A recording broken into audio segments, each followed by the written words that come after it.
Hello guys, bienvenue pour cette nouvelle vidéo. Donc j'espère que tu vas bien, j'espère que tout se passe bien pour toi en ce début d'année. Ça y est, le mois de janvier est passé, mon anniversaire aussi. Bruh. Mais tout va bien, on est là, on est ensemble. Du coup, je fais cette vidéo aujourd'hui. Donc déjà, petit disclaimer comme d'habitude, je ne fais pas de montage, donc soyez conciliants. Tout ce que je dis n'avance que moi, que mon vécu. Et surtout là, ça va parler essentiellement de mon expérience, donc on y va mollo. Mhm. Mhm. Anyway, bref, du coup aujourd'hui voulais faire une vidéo, une story time sur mon passé amoureux, etc. Déjà non seulement pour m'en rappeler, parce que dans 30 ans, quand je serai marié, que j'aurai 50 enfants, j'aurais peut-être envie de voir cette vidéo en me disant, putain, tu l'as fait mec, tu l'as fait en étant resté toi. Hyper important pour moi. Et ensuite de ça, je me dis aussi, wesh, genre, depuis que je suis là sur YouTube, j'ai pas trop partagé des trucs hyper privés de ma vie et tout. Et vous avez peut-être envie d'apprendre un peu plus à me connaître.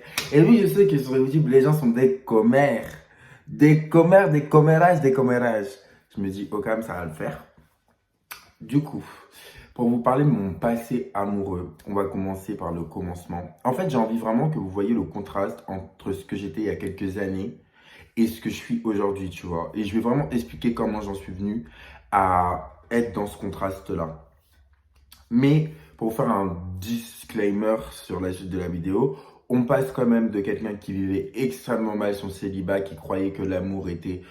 euh, enfin, que l'amour amoureux avec un homme était le but absolu et le seul truc qui allait m'apporter du bonheur, à quelqu'un qui clairement se sent archi bien seul, n'a pas forcément besoin de quelqu'un. Enfin, en gros, c'est un plus. Et au-delà d'être un plus, c'est le plus que je veux. J'attends plus qu'on me choisisse, tu vois, c'est à moi de choisir. Il y a un gros contraste. What's happening, you know? Donc, du coup, on va commencer par le commencement. Déjà, moi, au début de ma vie sentimentale, j'étais vraiment un petit garçon, toujours amoureux de quelqu'un, etc. Enfin, moi, j'ai toujours été amoureux dans ma vie. C'est vraiment un de mes traits de personnalité. Ça veut dire que je suis vraiment un cœur d'artichaut. Je suis amoureux de A, demain, je suis amoureux de B. Après, C. Je pense que j'ai fait toutes les lettres de l'alphabet. Tellement j'étais en kiff sur des gens dans ma vie. Juste, je le cache un peu et tout. Au début, je m'assumais pas, donc c'était un peu compliqué. Mais je kiffais des meufs et tout. Donc, quoi qu'il arrive, j'ai toujours été là, en phase avec l'amour et tout. Sauf que le délire, c'est quoi? C'est que, vas-y, primaire, collège, je m'en foutais un peu. J'étais amoureux de gens, mais vas-y, je m'en foutais. Il y a juste eu une meuf, entre guillemets, je m'en foutais pas, mais tout le reste, clairement, c'était en mode, je t'aime, mais crari, voilà, je t'aime, c'est tout, mais enfin, il y avait rien de concret. J'ai fait mes premiers bisous, mes premiers bails, nan, et tout au collège.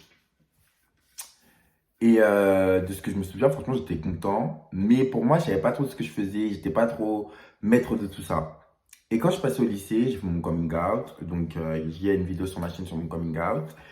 Et à partir de là, je me suis dit dans ma tête, ok, maintenant que j'ai fait mon coming out, j'ai droit à l'amour. J'ai le droit d'aimer qui je veux. J'ai le droit d'être aimé par qui je veux. Et c'est obligatoire. Pour moi, ça allait de soi. Je faisais mon coming out, je rencontrais l'homme de ma vie. Tu vois ce que je veux dire? C'était vraiment tac, tac. Et pour moi, genre, l'idéal de l'homme de ma vie, c'était un délire de, ouais, en gros, je vais rencontrer un mec qui va tout m'apporter, il va me donner du bonheur. En gros, il va venir, il va me sortir de ma tour et craquer avec qui j'ai vu ma meilleure vie, je vais avoir des enfants et tout, mais toute ma vie sera tournée autour de cette personne. Tu vois ce que je veux dire? Genre, pour moi, c'était limite comme si la personne c'était Dieu, quoi. Genre, en mode, elle va me mettre dans l'amour inconditionnel, etc., etc. Et cetera. Et donc, du coup, je vais avancer avec et tout. Et au lycée, ça s'est pas du tout passé comme ça, hein. Enfin, c'est triste, mais ça s'est grave pas passé comme ça. Genre, je suis tombé sur des mecs et tout, mais tous un peu toxiques, tu vois. Pour moi, toxique, dans le sens où les mecs que j'attirais, genre, ils voulaient pas apprendre à me connaître. Ils étaient pas dans le mood, ouais, je vais connaître Paul, la personne qu'il est. C'était plus en mode, j'y connaissais juste des traits de ma personnalité à base de je peux crier, à base de je rigole tout le temps, à base de bon vivant avec un caractère de merde. Mais c'est tout, genre, entre guillemets. Et j'étais en mode, ok, genre, j'intéresse pas vraiment les gens. Personne ne me demande qui je suis, quel est mon passé, quel est mon vécu. Il n'y a pas de profondeur, quoi. Ça reste vaste en soi. Pourtant, j'ai attiré, franchement, je vais pas mentir, des mecs qui sont vraiment tombés amoureux de moi. Mais il y avait rien. Et moi, sur Teco, j'étais là en mode, je voyais mes copines, elles sont là, elles sont en couple. Et moi, je suis là, toujours célibataire, toujours en train de me plaindre. Ouais, mais moi, j'ai pas de mec. Ouais, mais moi, je vais trouver l'amour, etc. Et au final, genre, c'était devenu un cercle vicieux à base de, j'ai commencé à me dire dans ma tête, en fait, je trouverai jamais personne parce que je suis pas suffisamment bien. Tu vois ce que je veux dire? J'ai commencé à me poser ces questions-là et tout. Ensuite, les mecs que je rencontrais et tout, franchement, ils avaient aucun respect pour ma personne, hein. Mais vraiment aucun respect pour ma personne. Genre, soit ils étaient en couple, soit ils étaient pas en couple, mais c'était rari, ils me gardent sous le coude. Enfin, en fait, voilà, j'ai rencontré que des gars qui m'ont gardé sous le coude, mais pas qui m'ont mis en valeur. Genre, avec eux, je me sentais bien, je me sentais moi, je me sentais puissant et tout. Genre, c'était plus en mode, je te garde sur le coude, je te fais des crises de jalousie, je pète un câble et tout quand tu fais n'importe quoi. Mais Crary, je vais jamais me mettre avec toi parce que t'es pas suffisamment bien pour moi. J'étais en mode, quel bail. Moi, je suis pas bien pour qui, en fait. Et sur le coup, j'avais pas la même mentalité qu'aujourd'hui. Ça veut dire que pour moi, ce qui était le plus important, c'était de plaire à la personne. Et je regardais pas si la personne me plaisait. Et aussi, un truc qui est trop bizarre, c'est que, genre, j'ai aimé pendant un moment de ma vie que des garçons. Comment expliquer ça? J'ai aimé que des garçons dont je déteste le comportement. En fait, j'ai aimé que des gens que normalement je déteste. Enfin, je sais pas comment expliquer, j'ai aimé que des gens qui n'ont pas de respect. Mais quand je me dis pas de respect, aucun respect, qui s'assument pas, qui n'assument pas leurs sentiments, qui n'assument pas le fait d'aimer, qui sont pas dans le développement personnel et tout. Et c'est grave pas mon délire. Genre, c'est grave pas mon délire. Genre, qui sont même pas un peu ambitieux en plus. Et non, c'était pas mon délire. Sauf un, au lycée, genre, il y avait un gars que j'ai kiffé en terminale et tout. Lui, ça va, il était gentil. Mais, j'étais pareil, il voulait pas trop apprendre à me connaître, hein, mais il était gentil. Tout le reste, à jeter. Sauf le gars avec qui je suis sorti récemment, on va dire, entre guillemets. Lui et moi, on se connaît pas, mais genre, il est vraiment gentil et tout. Enfin, il n'y a pas de souci, tu vois. Et bref, en gros, il y a eu toute cette période-là où j'étais grave malheureux. Franchement, je parlais que de ça. Vous savez, tous mes vœux d'anniversaire, c'était il faut que je sois en couple.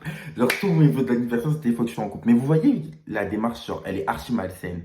Parce que au lieu de vouloir être avec quelqu'un parce que je sais ce que je peux lui apporter, je sais ce que je veux, je sais ce que je mérite, je voulais juste être en couple. Genre, juste sur le papier, être en couple, la mala, faire mes photos, mes snaps, partir en voyage et tout. Mais que des trucs bêtes. Ken, bien entendu, parce que voilà, je voulais faire du sexe avec la personne avec qui je suis et tout. Et au final, c'est jamais arrivé. Ensuite, on va dire dans ma vie, il y a eu un changement total. Genre, changement total qui s'est fait sur plusieurs années jusqu'à ce que je devienne ce que je suis aujourd'hui. Et vous allez voir, c'est totalement différent. Genre, le changement, c'est quoi? C'est que, entre guillemets, on va dire, non, mais c'est même pas entre guillemets. J'étais déjà chrétien, mais ma foi, elle s'est renforcée. Je sais pas comment expliquer. Elle a pris plus de profondeur, plus d'ampleur et tout. Et quand ma foi, elle a pris de l'ampleur, que vas-y, j'ai commencé vraiment à m'émanciper, à m'accepter moi-même et tout. Genre, je voyais, il y avait des délires, je pouvais plus accepter. C'est-à-dire, quand un gars, il venait, il me manque de respect, je peux pas accepter. Genre, c'est mort. Au début, c'était ça.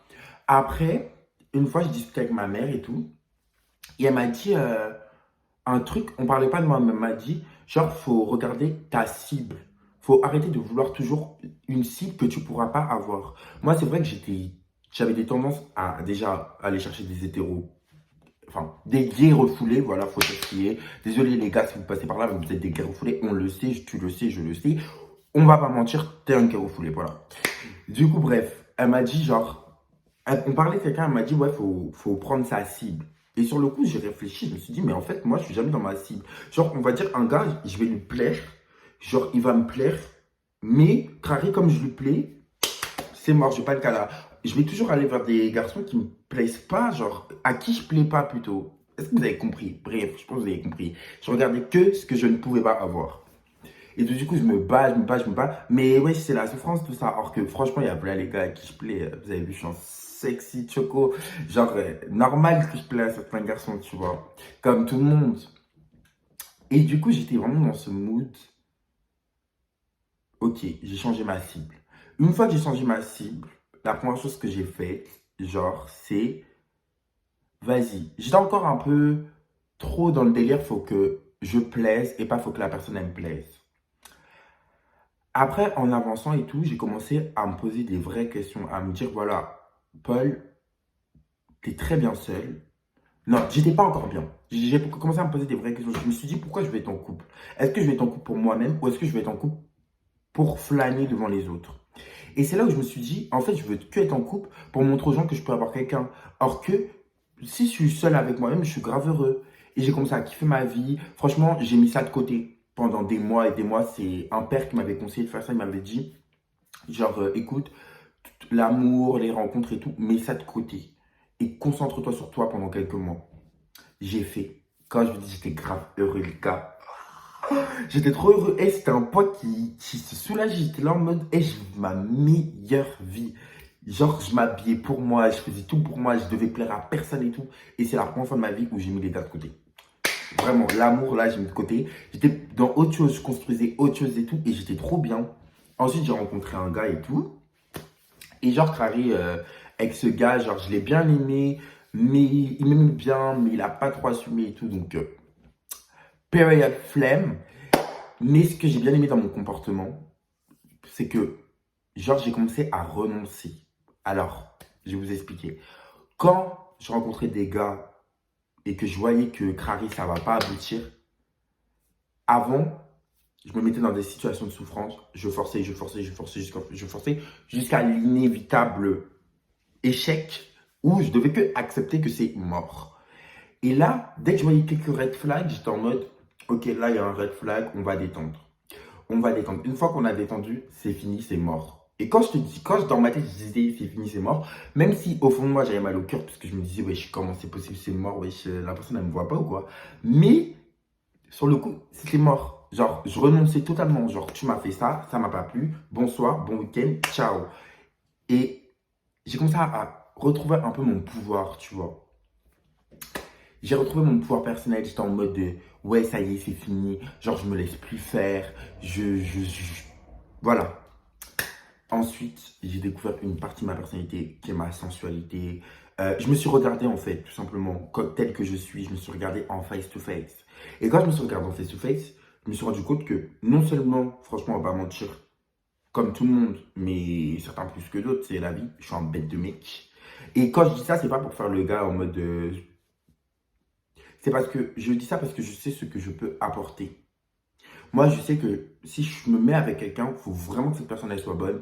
Parce que si je me mets avec une personne, je vais m'engager. Et si je m'engage, je vais être à tes côtés quand tu seras mal. Je vais être à tes côtés quand tu seras bien. Tu vas devenir pas ma priorité parce que ma priorité, c'est moi-même. Mais tu deviendras une de mes priorités.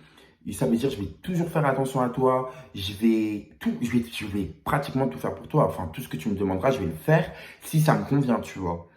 Et je sais aussi qu'avec moi, il y a le côté funny et tout. Ça veut dire, je peux pas être dans ce délire, genre à me mettre avec des gars qui vont mal me traiter, tu vois. Parce que si je commence à me mettre avec des gars qui vont mal me traiter, vu comment je suis sensible, etc., j'aurais du mal à m'en tirer.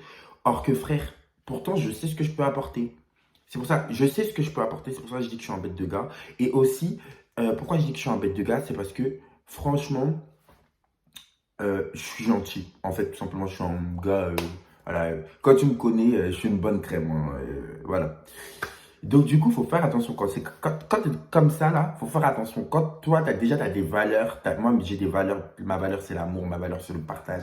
Ma valeur, c'est la bienveillance. Ma valeur, c'est la sincérité, c'est l'authenticité, c'est l'honnêteté. Enfin, quand tu as toutes ces valeurs qui sont bien ancrées en toi, il faut absolument pas se mettre avec des gens qui ont d'autres valeurs et qui ont des valeurs de destruction, tu vois. Genre, ça y est, les vampires énergétiques, on a donné en France. On a donné en 2021, on a donné en 2020, on donne plus. On ne donne plus ici. Ici, on ne donne plus l'énergie. On récupère seulement notre énergie. On donne de l'énergie quand il faut donner parce que tu connais, on aime les gens. Mais c'est comme on en a envie, en fait. T'as capté ou t'as pas capté? Du coup, bref, j'ai commencé à aller vraiment dans ce mood-là. Et je me suis rendu compte que, en fait, c'est pas moi, genre, qui doit plaire au gars. Moi, j'estime que chacun doit faire sa part. Le gars, il me plaît, c'est ok. Je lui plais, c'est ok. Si il me plaît et je lui plais pas, next. Mais quand je dis il me plaît, c'est pas juste il me fait rigoler, il me sort un peu, il me sort le grand jeu. Tout ça là, c'est fini, je laisse même. Moi, je veux. Et ça, je le dis haut et fort. Moi, je veux quelqu'un où il se passe quelque chose de profond. Genre, c'est mon cœur qui parle à son cœur. Tu vois ce que je veux dire? Je veux aussi quelqu'un qui me plaît physiquement. Je veux aussi quelqu'un qui n'est pas radin. Parce que je me connais et sinon, ça va être n'importe quoi. Et bref, je sais ce que je veux maintenant. Et donc, du coup, c'est devenu un truc pour moi, être en couple. C'est vraiment un plus. Genre de tout seul, je suis très épanoui, je suis très bien dans ma vie, je suis très heureux, très affirmé. Là, par exemple, ça va être la Saint-Valentin et tout. Si j'ai envie de sortir, justement, je vais plus sortir en étant. Je me rends compte, hein, j'ai plus de gars en étant dans ce mood. Et quand je dis de gars, ça veut dire que je parle plus avec des gars, je suis plus en mode fluide, genre en mode je vérifie si tu me plais, si tu me plais pas, allez, ciao et tout. C'est-à-dire que là, j'ai envie de sortir, je vais sortir avec un gars, je peux aller en date maintenant et tout. Je peux même me poser avec plein de mecs, mais je vais pas le faire. Parce que pour moi, il n'y a pas d'atterrissage. Il n'y a pas d'atterrissage. Il n'y a pas de zone d'atterrissage. On ne va aller nulle part ensemble. Donc, du coup, je te laisse à ta vie. Je te souhaite que du bonheur. Et je prends mon bonheur en main. Et aussi, j'ai remarqué que dans nos archétypes collectifs, on est trop dans ce mood. Ouais, Prince Charmant va venir nous sortir de la tour. Moi-même, je suis grand garçon comme ça, là. Je suis grand, je suis fort, je suis robuste, je suis puissant. Je peux me sortir de ma tour tout seul. S'il y a quelqu'un qui va m'aider, c'est seulement Dieu. Le reste, là, j'ai pas besoin. Moi, justement, je veux aller à la rencontre d'une personne et je veux que la personne, elle vienne à ma rencontre. On se croise en mi-chemin. Je te demande pas de me sauver, je ne viendrai pas te sauver. Tu vois ce que je veux dire? Non seulement je te demande pas de me sauver, je ne viendrai pas te sauver, je veux pas savoir tes blocages internes, genre à base de j'ai le syndrome du sauveur, j'ai la blessure d'abandon, la blessure de ceci, de ça. On a tous des blessures, chacun gère ses blessures de son côté. Les addictions, parce que moi j'ai trop fréquenté de gars qui avaient des addictions, que ce soit addiction à la violence, addiction à la manipulation, addiction à la drogue. Tout ça là, c'est fini. Si je vois qu'il y a un truc, je laisse. Et je vous jure, les gars, je sais qu'il y en a parmi nous, là, dans la petite communauté. Je sais qu'il y en a qui sont célibataires, mais je vous jure, eh, faites confiance à la vie. Moi, j'ai confiance en mon Dieu, j'ai confiance à la vie, j'ai confiance en l'univers. Je sais très bien que je ne vais pas finir seul. Alors, le temps que je suis seul, je vais bien profiter. Et quand je dis profiter, c'est pas juste aller voir des garçons à droite, à gauche. Non, construire sa vie, ouais. Construire sa vie, c'est-à-dire, genre, se mettre des bases solides comme ça. Même quand tu vas rencontrer la personne, qu'elle soit là ou pas, tu lui fais comprendre que tu es là parce que je t'aime. Mais que le jour où je t'aime plus, t'es plus là. T'es pas là parce que j'ai besoin de toi, poteau. T'es juste là parce que je t'aime. C'est beaucoup plus sain, d'accord?